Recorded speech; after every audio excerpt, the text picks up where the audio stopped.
Eu não tenho dúvida disso, mas a gente já vem desde a época da implantação da lei. Não é só comprar mais um esparadrapo, isso de jeito nenhum, porque nós estamos falando, são 2.973, nós estamos falando de 200, e nesses 200, com certeza, uns 50, 60, eles vão encarecer em muito o que vai a prestação de acontecer com serviço. isso? Vai cair o nível da prestação de serviço, vai ser um SUS melhorado. Normalmente, os planos de saúde trabalham com cooperados, não é isso? Eu estou um pouco... Como é que funciona isso, doutora? São basicamente 3 modalidades de operadoras de plano de saúde que nós temos no Brasil. Nós temos as medicinas de grupo, que são sociedades entre profissionais da área médica ou não, que exploram com finalidade lucrativa. Exploram no bom sentido, viu, doutor Sebastião? Exploram economicamente falando, lucrativa. Nós temos os sistemas de cooperativas, em que os cooperados são sócios, são prestadores de serviços, são donos da operadora. Então nós temos primeiro as sociedades, sim, depois os cooperados. Isso, e depois as seguradoras, que normalmente são ligadas às instituições financeiras. Né? Quem está sofrendo mais com essas mudanças? Ou não há sofrimento, doutora? Acho que ainda é cedo, Thanos, para a gente saber. Um dado que eu tenho absolutamente interessante é que o paciente da saúde suplementar, ele é 3 vezes mais caro do que o paciente do SUS. Então, 20% da população que detém hoje no Brasil plano de saúde é 3 vezes mais cara do que o paciente do SUS. Né? Esse é um dado do Ministério da Saúde. Por que será? Né? A gente não sabe é uma questão intrigante, porque, né? Eu acredito que seja em função, você pega, por exemplo, o preço médio de uma consulta que é paga no mercado de saúde privado e o que um médico recebe na no média, SUS. Dá uma ideia. Pode chegar a 1000% de diferença. O senhor já trabalhou para o SUS, não trabalhou? Graças a Deus, há muito tempo atrás. Mas estava começando. Quanto recebia numa consulta? Na época era uma coisa, eu vou fazer uma comparação grosseira, enquanto a consulta do SUS era 1,70, a do plano era em torno de 18, 19. Nossa Senhora. Certo. Isso, não, mas é sem exagero. Anos atrás, 20 anos atrás. Uns 15 anos 15 atrás. anos atrás. E eu não acredito que essa proporcionalidade tenha mudado. Não. Hoje você vai... É muito simples. Pega a situação das Santas Casas. Sim.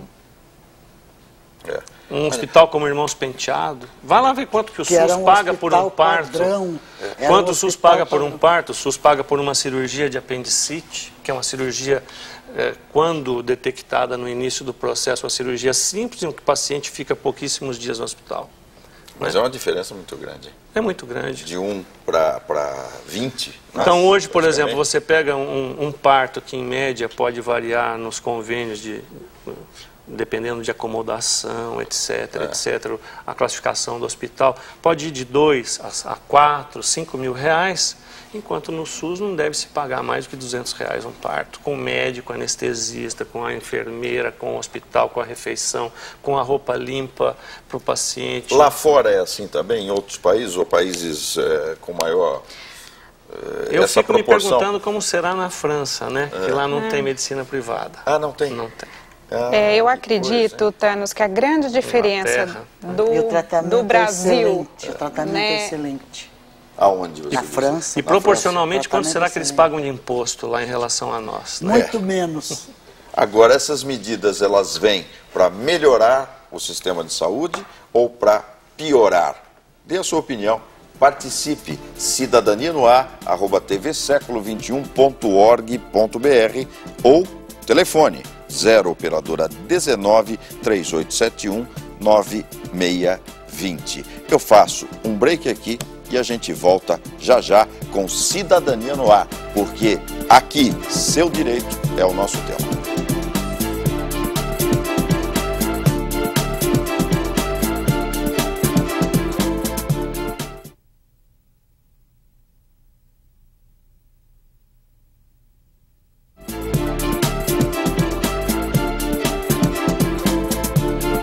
Muito bem, amigos, de volta para você com Cidadania no Ar. Participe, cidadania no ar, @tvseculo21.org.br ou utilize o telefone 0 operadora 19 3871 9620. Planos de saúde, ANS, novas coberturas. Esse é o tema do programa de hoje.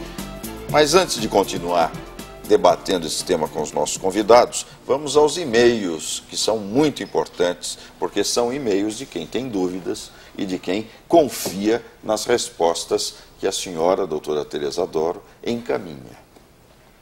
Nós temos um e-mail do senhor José Alexandre Nepomuceno Neto. Ele é de Catu, na Bahia. Na Bahia? Na Bahia, pois é. Olha só. Ele tá... Bonito o nome da cidade. Né? É Catu. Catu. Ele está fazendo uma pergunta sobre danos morais no acidente de trabalho. Sua pergunta já foi encaminhada para um advogado. O senhor vai receber a resposta logo. E temos também um outro e-mail do senhor Fabrício Fernandes, que faz uma pergunta sobre um processo trabalhista. Ele não diz de onde é. Nós gostaríamos de saber de onde o senhor é. Também foi encaminhada a pergunta a um advogado. O senhor também vai receber a resposta por e-mail. Qual é o tema do direito do trabalho? É a respeito de acordo, alteração no valor... Aliás, não é do trabalho, hein? É imposto de renda. É imposto de renda, Receita Federal. É imposto de renda. Já foi encaminhado para o advogado. É o doutor... Minatel. É o Minatel. Doutor Minatel vai Grande responder. programa, Exato. grande entrevista. Muito bem. Planos de saúde, novas modalidades. Nós estamos falando sobre o tratamento dado ao cooperado, né, no Brasil e lá fora, em países como a França. O doutor Sebastião lembrou bem que lá não existe medicina particular, é isso? Privada. Privada, particular, né? Doutora. Na Europa, em geral, principalmente na Inglaterra, na Itália e na França, há uma uniformidade da gestão de saúde como um todo, desde o custeio até a prestação de saúde para o usuário. Isso significa a gestão dos recursos financeiros, dos protocolos de assistência, do acesso ao tratamento.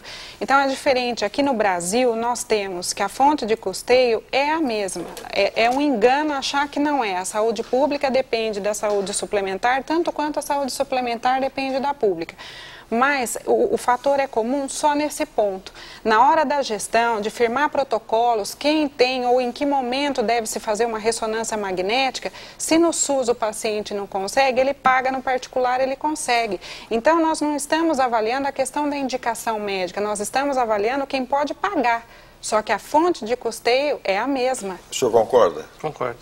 Concordo. Doutor Sebastião, com relação às últimas mudanças, me parece... Se eu estiver errado, o senhor me corrija imediatamente, que a última alteração nessas regras ocorreu em 2004, me parece. 2001. 2001? Salvo engano meu, 2001 foi a primeira resolução, 2004 uma pequena mudança e agora uma Agora, não é mudança muito mais tempo para a expressiva. evolução dos procedimentos, né? Tem coisa que fica simples, tem coisa... Não é muito tempo para essas alterações. De repente vem esse bombardeio de mudanças e os planos têm que se adaptar imediatamente. Pode ser até Qual que eu critério, pode né? ser até que eu provoque algum prurido nos grandes defensores do O senhor sabe SUS. que nós temos uma audiência em Brasília aqui que ótimo. cativa, né? Brasília está de olho no cidadão. Mas eu vejo o seguinte, eu acredito que o doutor terminou o bloco anterior perguntando se será que piorou ou melhorou. Eu acho que melhorou. Na verdade, melhorou. E eu acredito que a ANS esteja amadurecendo. Porque, na verdade, os planos que vão sobreviver no mercado são os planos que vão saber lidar com competência para atender tudo isso que nós estamos falando aí. Doutora Ana Carolina, com relação a esses planos e a rede credenciada, isso é uma mudança recente. Todos os planos são obrigados já a aderir imediatamente? Como é que é isso?